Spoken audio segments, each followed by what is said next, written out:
Alright guys, so this video was supposed to be out a lot sooner today, but my internet has been terrible, but I've been needing to make a video about Final Fantasy VIII Remaster pretty much since E3.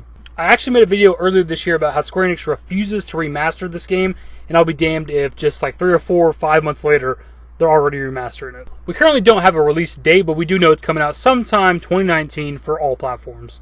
Anyways, the point of this actual video is Yoshinori Kitase did an interview recently with Famitsu, I guess probably around the same time that Tetsuya Nomura did an interview, and he actually goes over some of the details and changes and stuff that they're going to do with this remaster.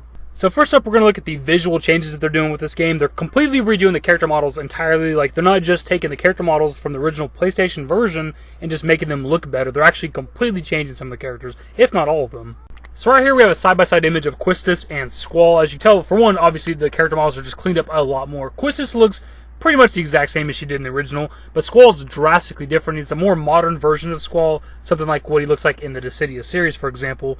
For one, the hairstyle is drastically different from the original game. He doesn't have all that hair in his face. It's kind of brushed off to the side a little bit.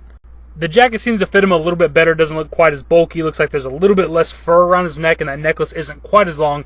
The main reason for pointing all that out is that they're not just giving the game a graphical upgrade. They're quite literally changing the character models entirely. And that might explain why we haven't heard anything about this remaster, like, at all. There's kind of rumors here and there, but obviously there's nothing guaranteed. And it's probably taken them a little bit because they had to go through and more or less remake the game. From here, we also learned that the remaster has the original version's battle programmer Hiroshi Harada, Tomohiro Kayano, I'm going to butcher that, who did the character models, and Tetsuya Nomura working on it.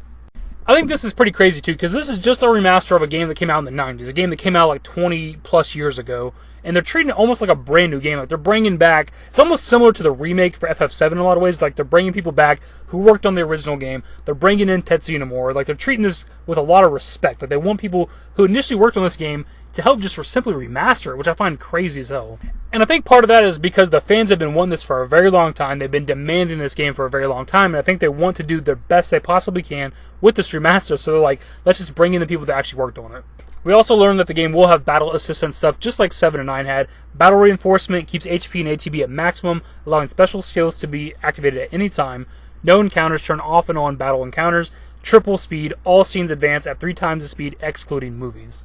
This isn't really a surprise by any means at all, because 7 and 9's remasters both had this, but this is something that I absolutely used the hell out of, because I've played this shit out of 7 and 9. Like, over the years, throughout my life, I've played so many different files of the game. They're like, when it comes to dialogue and stuff, I just want to skip past it, because I've seen it and read it so many damn times. So I actually use the triple speed a lot for dialogue, and when I'm out grinding levels, just trying to level up my characters and stuff like that, I'll turn on the triple speed stuff. And then once I'm at a decent level for that area, I'll turn off the battle encounters just so I can walk through and progress the story without having to run into enemies constantly. Also, apparently, Chocobo World will not be included with this remaster, which, if you don't know what that is, I'm not surprised. I've never even heard of it the entire time I've known about Final Fantasy VIII. That's because it's something that's exclusive to Japan. But apparently, whatever kind of special items you could get from this, you can still get with this remaster, just with Renault's ability.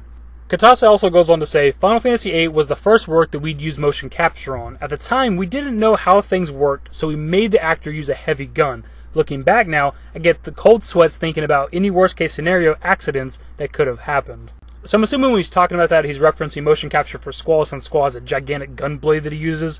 And the cold sweats thing and the accidents, I think he's talking about maybe like the gun they were using for motion capture, like going off, hurting somebody, injuring somebody.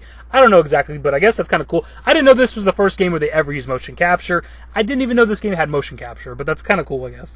And lastly, Kitase says, Final Fantasy VIII has had its share of influence in Hollywood entertainment, be it a game screen shown in a Hollywood movie, or an offer we got last year from a major video game-related film that wanted to use the gunblade.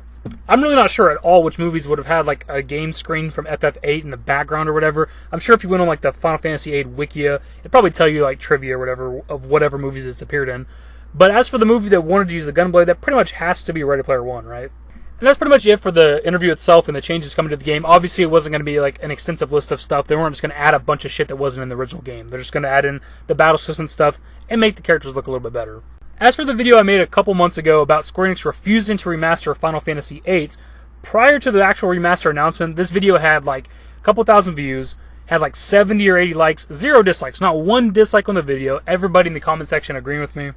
Then the remaster gets announced at E3, and then my video just kind of blows up. It gets like double the views it initially had. It's got like several dislikes on it now, and I got people in the comments section like roasting me, like, oh, I bet you've never been glad to be so wrong. This video's old. This video didn't age well. You should delete this video now. And it's like, bro, what are y'all doing?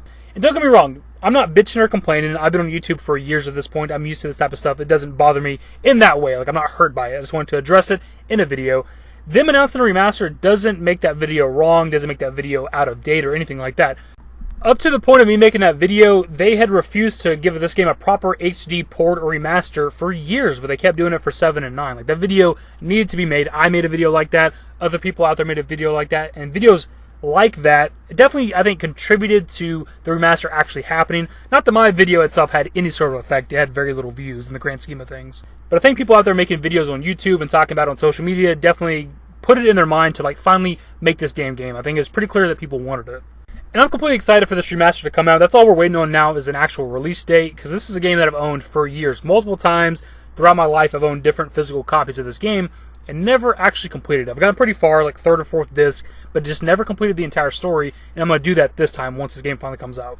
Anyways, my dudes, that's the video. I want to take a quick break from FF7 Remake content, but also I wanted to talk about this game because this is something that I made a video about just a couple months ago, and then I'll be damned if they didn't announce a remaster. So I needed to do some sort of a follow-up video and then kind of discuss what some of the changes are going to be for this. Again, all we're really waiting for at this point is a release date. Hopefully you guys enjoyed the video. If you did, give it a thumbs up. Subscribe to the channel if you guys are new and want to see if they have more Final Fantasy VIII Remaster content. Probably not. I don't know. We'll see what's up. Turn on my notifications. Follow me on Twitter at @TheDashingDavid. And my Discord links, my social networks are in the description and in the outro. Later, guys. Give me forever for a while, give me forever for a while. Quit acting like a baby.